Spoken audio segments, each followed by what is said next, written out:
नमस्कार दोस्तों, आज अपन इस वीडियो में बात करें फंक्शंस ऑफ ब्लड के क्या फंक्शंस है। तो चलिए स्टार्ट करते हैं। स्टार्ट करने से पहले अपन जान लेते हैं कि मेनली ब्लड होता क्या है। तो blood is a specialised loose connective tissue which flows in the blood vessels. एक ब्लड क्या है? स्पेशलाइज लूज कनेक्टिव टिश्यू है। लूज कनेक्टिव टिश्यू मतलब कनेक्टिव टिश्यू एक ऐसा टिश्यू है अपनी बॉडी में जो मोस्ट अबंडेंट की मतलब बहुत ज़्यादा मात्रा में पाया जाता है। नॉर्मली जो टिश्यूज़ होते हैं, एपिथेलियल टिश्यू होता है, कनेक्टिव टिश्यू होता है, मस्कुलर टिश्यू होता है। ठीक है, तो इन सब टिश्यू में सबसे मोस्ट अबंडेंट टिश्यू है कनेक्टिव टिश्यू, जो कि ब्लड वेसल्स में पाया जाता है। ये ब्लड वेसल्स है और इसमें पाया जाता है ऐसे ब्लड। तो ये क्या है? कनेक्टिव टिश्यू है ब्लड, स्पेशलाइज्ड। अब blood is red coloured opaque body fluid. Blood क्या है? रेड कलर का होता है और ओपेक बॉडी फ्लूइड है। ओपेक मतलब यहाँ पे क्या है? अपारदर्शी। अपारदर्शी मतलब जिसके अंदर से दिखे नहीं। एक तो ट्रांसपेरेंट होता है जिसको अपन बोलते हैं, जैसे ट्रांसपेरेंट टेप आती है, ट्रांसपेरेंट पॉलीथीन आती है। और एक उसका जो अपोजिट होता है वो ओपेक होता है, अपारदर्शी। ठीक है, जिसके अंदर से कुछ भी नहीं दिखे, ओपेक बॉडी फ्लूइड है। और नॉर्मली ये एडल्ट में कितना पाया जाता है? नॉर्मली ये 5 लीटर पाया जाता है एडल्ट में। ठीक है, ये बात हो गई ब्लड की। अब बात कर लेते हैं अपन इसके फंक्शंस की। तो इसमें फंक्शंस में जो फर्स्ट फंक्शन है वो है ट्रांसपोर्टेशन ऑफ रेस्पिरेटरी गैसेज। जो रेस्पिरेटरी गैसेज है उनका ट्रांसपोर्टेशन करते हैं। उनका ट्रांसपोर्टेशन कैसे करती है? जैसे blood help in the transportation of respiratory gases O2 and CO2 in the body. Oxygen और कार्बन डाइऑक्साइड के सेचुरेशन को मेंटेन करता है। It carries oxygen from lung cellulae to the body cells and CO2 from body cells to the lung cellulae. ये क्या है कि अपने जो लंग्स के एल्यूलाई है, स्मॉलेस्ट जो लंग्स की यूनिट है अपने बॉडी की, सबसे स्मॉलेस्ट यूनिट क्या है? सेल्स है। और ऐसे ही लंग्स की सबसे स्मॉलेस्ट यूनिट क्या है? एल्यूलाई है। तो एल्यूलाई से ये ऑक्सीजन को बाइंड करते हैं। ब्लड क्या है? ऑक्सीजन को बाइंड करता है और बॉडी सेल्स तक लेके जाता है। और बॉडी सेल्स की क्या, उससे क्या है? CO2 बाइंड करता है और लंग्स तक लेके आता है। वो एक्सपेल आउट हो जाती है बाद में बाहर एक्सटर्नल एनवायरनमेंट में। तो ये सारा काम क्या होता है? ब्लड का ही होता है। ब्लड सेल्स ही काम करती है इसमें। ठीक है, नेक्स्ट फंक्शन जो क्या है? Transportation of metabolic waste materials. Metabolic waste materials है जैसे अमोनिया हो गया, यूरिया हो गया, या फिर कार्बन डाइऑक्साइड हो गया। ये सारे क्या है? वेस्ट मटेरियल्स है। तो इन सारे वेस्ट मटेरियल्स को बॉडी से बाहर निकालने का काम भी क्या करती हैं? ब्लड सेल्स ही करती है। ब्लड सेल्स ही करती है। ब्लड एक प्रकार का क्या है? कनेक्टिव टिश्यू है। और टिश्यू किससे मिलके बनता है? ग्रुप ऑफ सेल्स से। तो ब्लड क्या करता है? अमोनिया, यूरिया जो वेस्ट मटेरियल होते हैं अपने बॉडी को, इसको बॉडी से बाहर निकालने का काम करता है। जैसे ब्लड है वो नॉर्मली जो वेस्ट मटेरियल है अपनी बॉडी में कहीं पे भी प्रेजेंट है, मसल्स में या फिर लीवर में या फिर CO2 जैसे लंग्स में। तो एक्स्ट्रा जो प्रेजेंट है वो सेल्स की हेल्प से कहाँ पे आएगा? किडनी में आएगी और किडनी से एक्सक्रीट आउट हो जाएगा एक्सटर्नल एनवायरनमेंट में। तो ये सारा काम क्या है? फंक्शन क्या है? ब्लड का है। नेक्स्ट जो फंक्शन आता है वो है ट्रांसपोर्टेशन ऑफ न्यूट्रिएंट्स। न्यूट्रिएंट्स हो गया जैसे ग्लूकोज हो गया, एमिनो एसिड्स हो गया। एमिनो एसिड मतलब प्रोटीन्स। जो प्रोटीन्स होते हैं उसकी जो स्मॉलेस्ट यूनिट जो होती है वो होती है एमिनो एसिड। तो ग्लूकोज हो गया, एमिनो एसिड हो गया, फैटी एसिड्स हो गया। ये सारे क्या है? अपनी यूजफुल कंपाउंड है अपनी बॉडी के लिए। ये सारी यूजफुल कंपाउंड है। तो इन सारे कंपाउंड्स को का ट्रांसपोर्टेशन मतलब जिस जगह पे इनकी ज़रूरत है, अगर अपन एक्सरसाइज कर रहे हैं तो मसल्स को ज़रूरत है ग्लूकोज की, प्रोटीन की ज़रूरत है। तो टारगेट ऑर्गन तक न्यूट्रिएंट्स पहुंचाने का काम भी ब्लड करता है। Blood help in the transportation of nutrients like glucose, amino acid, fatty acid etcetera from intestine to the liver to other body cells. देखो अपन कुछ भी खाना खाते हैं तो क्या होता है? जैसे अपन माउथ से कुछ भी इनटेक किए खाना तो वो कहाँ पे जाएगा, अपने डाइजेस्टिव ट्रैक्ट में जाएगा, इसोफेगस से होता हुआ डाइजेस्टिव ट्रैक्ट में जाएगा। डाइजेस्टिव ट्रैक्ट में कुछ तो डाइजेशन हो जाता है फूड का, और जो बचा है बाकी का वो इंटेस्टाइन में होगा। और जो इंटेस्टाइन में डाइजेस्ट होने के बाद जो अपने को ग्लूकोज या फिर प्रोटीन मिला है वो कहाँ पे जाएगा, लीवर में जाएगा, लीवर में जाएगा। फिर लीवर जिस बॉडी ऑर्गन तक ज़रूरत है वहाँ तक लीवर पहुँचाएगा, और किसके थ्रू पहुँचाएगा, ब्लड के थ्रू। तो ट्रांसपोर्टेशन कर रहा है ना न्यूट्रिएंट्स का। जैसे अगर अपन एक्सरसाइज वगैरह करते रहते हैं तो वहाँ पे मसल्स पर ज़रूरत होती है ग्लूकोज की, ठीक है, तो वहाँ तक लीवर से ग्लूकोज मसल्स तक पहुँचाने का काम कौन करता है, ब्लड करता है। तो ट्रांसपोर्टेशन ऑफ न्यूट्रिएंट्स भी हो गया ऐसे ही।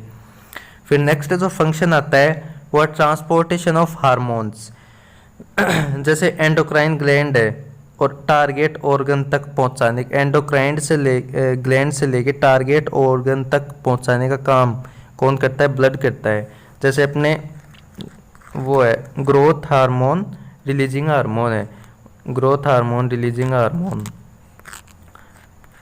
ये किस पे काम करेगा, पिट्यूटरी ग्लैंड पे। और पिट्यूटरी ग्लैंड से दो हार्मोन्स रिलीज होंगे, कौन से, एस्ट्रोजन और प्रोजेस्टेरोन। तो ये रिलीज तो कहाँ पे हो रहे हैं, पिट्यूटरी ग्लैंड से रिलीज हो रहे हैं, लेकिन ये काम कहाँ पे कर रहे हैं, ये जो यूट्रस है कुछ इस प्रकार का यूट्रस होता है। तो इसकी जो एंडोमेट्रियम लेयर है, एंडोमेट्रियम लेयर पे काम करता है एस्ट्रोजन, जो कि शेडिंग आउट, जैसे मेंस्ट्रुअल पीरियड्स वगैरह आते हैं तो उसमें जो लेयर का शेडिंग आउट करवाने में हेल्प करती है एस्ट्रोजन। तो ये सारा काम क्या हो गया, जैसे पिट्यूटरी ग्लैंड से एस्ट्रोजन को इस ये जो एंडोमेट्रियम है इसकी इनरमोस्ट लेयर इस तक लाने का काम क्या कौन कर रहा है, ब्लड कर रहा है। तो ट्रांसपोर्टेशन ऑफ हार्मोन्स भी इस प्रकार से कर रहा है। फिफ्थ आता है एक्ट एज अ व्हीकल की तरह भी काम करता है। जैसे अपन कुछ भी विटामिन्स होगी, ड्रग्स वगैरह हो गया, कुछ भी अपन इनटेक कर रहे हैं तो उनको एक टारगेट ऑर्गन तक पहुंचाने का काम भी ब्लड करता है। जैसे अपन अपने पेन हो रहा है, लेग पेन हो रहा है, और अपन डाइजेस्ट ये जीआईटी ट्रैक्ट से क्या लिए, कोई भी मेडिसिन लिए, तो वो तो सारी जगह पे जानी चाहिए वो मेडिसिन, तो इफ़ेक्ट वहीं पे क्यों करती है, लेग्स पे क्यों करती है। तो लेग्स, ओनली लेग्स तक अफेक्ट करवाने के लिए, मतलब वहाँ तक वो केमिकल कंपाउंड ले जाने का काम भी कौन करता है, फंक्शन करता है ब्लड का, एक्ट एज अ व्हीकल का काम भी करता है। सिक्स तो फंक्शन आता है ब्लड का, वो maintenance of water balance, water का जो बैलेंस है वो मेंटेनेंस करने में। वाटर बैलेंस कैसे मेंटेन करेगा, देखो, blood help in the regulation of water balance in the body. जैसे अपने सेल्स होती है, ये सेल्स हो गई, तो इस सेल में ये जो स्पेस होता है इसकी, ये देखो बीच का, ये तीनों सील के बीच में स्पेस होता है, उसको बोलते हैं इंटरस्टिशियल स्पेस,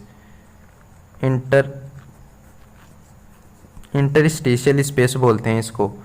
और सेल के अंदर जो स्पेस है उसको इंटरसेलुलर फ्लूइड बोलते हैं, इंट्रासेलुलर फ्लूइड बोलते हैं, और जो बाहर जो फ्लूइड प्रेजेंट है उसको एक्स्ट्रा सेलुलर फ्लूइड बोलते हैं, ठीक है। तो ईसीएफ का जो इंट्रासेलुलर फ्लूइड है और एक्स्ट्रा सेलुलर फ्लूइड है, इन सब की पीएच मेंटेन करने का काम भी कौन करता है, ब्लड करता है। जैसे ओवर हाइड्रेशन वगैरह हो गया या फिर डिहाइड्रेशन वगैरह हो गया, तो उसमें इंट्रासेलुलर फ्लूइड है वो बाहर आ जाता है और सेल श्रिंक हो जाती है। उस टाइम पे अपना जो बॉडी है वो कंपनसेटरी मैकेनिज्म करने के लिए काम करती है और पीएच को मेंटेन करती है, तो वो काम भी ब्लड करता है अपना। सेवंथ फंक्शन देख लेते हैं, एसिड बेस बैलेंस। नॉर्मल अपने बॉडी की ब्लड की जो पीएच होती है वो 7.4 होती है, 7.4 होती है। तो 7.4 पीएच तक मेंटेन, जैसे कभी कभी पीएच लो भी हो जाती है, ज़्यादा एसिडिक हो जाती है या फिर एल्कलाइन हो जाती है, लेकिन उस एसिडिक पीएच को नॉर्मल न्यूट्रलाइज 7.4 तक लाने का काम भी कौन करता है, ब्लड करता है। ठीक है। कैसे करेगा, जैसे डिफरेंट बफर सिस्टम्स होते हैं, जैसे हीमोग्लोबिन बफर सिस्टम हो गया, या फिर अलग अलग जैसे 4-5 बफर सिस्टम्स होते हैं। तो वो सारे बफर सिस्टम काम करके और जो ब्लड का जो पीएच है 7.4 वो नॉर्मल लाते हैं। नेक्स्ट जो फंक्शन है वो है मेंटेनेंस ऑफ बॉडी टेम्परेचर। देखो सर्दी पड़ो चाहे गर्मी पड़ो, अपने शरीर को ठंड भी लगती है और गर्मी भी लगती है, लेकिन उस टाइम पे ठंड हो चाहे गर्मी हो, अपना जो बॉडी है उसमें जो ब्लड जो फ्लो हो रहा है, उस ब्लड का जो टेम्परेचर है वो नॉर्मल रहता है 37 degree centigrade. 37 degree centigrade normal temperature रहता है, चाहे सर्दी पड़ो चाहे गर्मी पड़ो, लेकिन अपने ब्लड का टेम्परेचर मेंटेन रहता है 37 डिग्री सेल्सियस। इसी को कोर बॉडी टेम्परेचर भी बोलते हैं, core body temperature 37 degree centigrade. तो इस टेम्परेचर को मेंटेन करने का काम भी कौन कर रहा है, ब्लड ही कर रहा है। ठीक है, तो maintenance of body temperature. Next जो फंक्शन है वो ब्लड क्लॉटिंग का है। ब्लड क्लॉटिंग कैसे, जैसे प्रोथ्रोम्बिन फिब्रिनोजन वगैरह हो गया, तो क्या काम करते हैं ब्लड क्लॉट, जैसे अपनी बॉडी के किसी भी पार्ट पे इंजरी हो गई और उस इंजरी से क्या निकल रहा है, ब्लड निकल रहा है, उस ब्लड को अपने आप रोकने का काम कौन करता है, ब्लड करता है। जैसे प्रोथ्रोम्बिन निकलता है, प्रोथ्रोम्बिन इंजरी होने के 11 से 13 सेकंड में जो इंजरी की जो साइट है वहाँ पे प्रोथ्रोम्बिन आ जाएगा और क्लॉट बनाने का काम करेगा, ताकि ज़्यादा ब्लड लॉस ना हो और हाइपोवोलेमिया की कंडीशन ना डेवलप हो जाए। देखिए, blood has a property of clotting whenever vessels is injured or hemorrhage occur blood clotting process start, it prevent extra loss of blood from body। Blood का extra loss नहीं हो जाए body से, इस चीज़ को बचाने का काम करता है ब्लड, तो ब्लड क्लॉटिंग में भी हेल्प करता है ब्लड। 10th जो फंक्शन आता है इसका इम्यूनोलॉजिकल, चूँकि देखो ब्लड का कंपोजिशन होता है, ब्लड में प्लाज्मा भी होता है और ब्लड कार्पोसल्स WBC, RBC और प्लेटलेट्स भी होते हैं।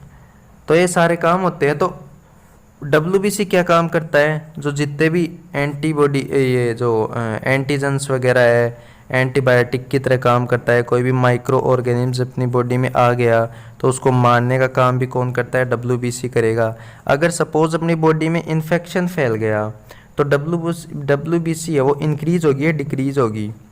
कंपनसेटरी मैकेनिज्म है अपनी बॉडी में, चाहे अपन एंटीबायोटिक दे या नहीं दे, अपनी बॉडी तो खुद का तो इफेक्ट लगाएगी। ठीक है, जैसे जितना ज़्यादा इन्फेक्शन होगा ना उतनी ज़्यादा WBC काउंट इंक्रीज मिलेगी, और WBC काउंट इंक्रीज मिलेगी ना तो इससे अपन समझ लेते हैं कि बॉडी में इन्फेक्शन फैल रहा है। ठीक है, तो इसी प्रकार से ये WBC क्या काम करेगी, इम्यूनोलॉजिकल फंक्शन का काम करेगी। अब इसमें देख लेते हैं, blood consist of WBC and antibodies which help in destruction of foreign body and provide immunity to the individual. ठीक है, तो ये 10th फंक्शन थे ब्लड के, जो बहुत ही ज़्यादा इम्पोर्टेंट है और एग्ज़ाम पर्पज़ के लिए बहुत ज़्यादा इम्पोर्टेंट है। ब्लड के फंक्शंस अपने को पता रहना चाहिए, जो अपने बॉडी में ब्लड है वो क्या काम कर रहा है। तो ये जो नॉर्मल फंक्शंस थे 10 ब्लड, हालांकि आई थिंक सबको समझ में आया होगा। अगर नहीं समझ में आया या फिर कोई भी आपको कमी लग रही है, समझ में नहीं आ रहा, तो आप कमेंट बॉक्स में ज़रूर कमेंट करें, मैं उसको इम्प्रूव करूँगा। Thank you.